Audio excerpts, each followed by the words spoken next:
आणि यानंतर नाशिकमधून एक बातमी आहे। नाशिक जिल्ह्याला गेल्या 3 महिन्यांपासून धान्य पुरवठा विस्कळीत झालाय। परिणामी नाशिककरांना नियमित धान्य पुरवठा होण्यासाठी अडचणी निर्माण झाल्यात। धान्य वितरकांकडून मुदतवाढ मिळावी अशी मागणी केली जाते।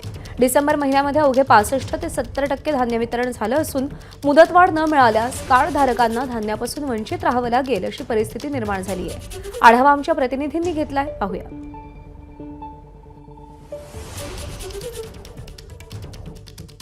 गेल्या 2 ते 3 महिन्यांपासून धान्याचा पुरवठा जो आहे तो कार्डधारकांपर्यंत पोहोचवण्यासाठी जी आहे ती संत गतीची जी आहे ती संपूर्ण परिस्थिती पाहायला मिळते। आपण जर बघितलं गेल्या 2 ते 3 महिन्यांपासून जे आहे ते कार्डधारकांना आपले जे धान्य आहे ते वेळेत मिळत नाही आहे। त्यासोबत नाशिकमध्ये स्वस्त धान्य दुकानांपर्यंत येणारे जे धान्य आहेत ते धान्य आणण्यासाठी कुठेतरी जो आहे तो वेळ कमी पडतो आहे। त्यासोबत जे यंत्रणा आहे ती कमी पडते, त्यामुळे संपूर्ण धान्य वाटपावर जे परिस्थिती आहे ती विस्कळीत झाल्याचं पाहायला मिळते। आपण जर बघितलं तर नाशिक जिल्ह्यामध्ये जवळपास 2,500हून जास्त धान्य दुकानांचे जे दुकानं आहेत, त्यामुळे आता कुठेतरी नाशिक जिल्ह्याचं एकूण जर आकडेवारी जर बघितली तर 65 ते 70% या महिन्याचं जे धान्य आहे ते वाटप झालेलं आहे।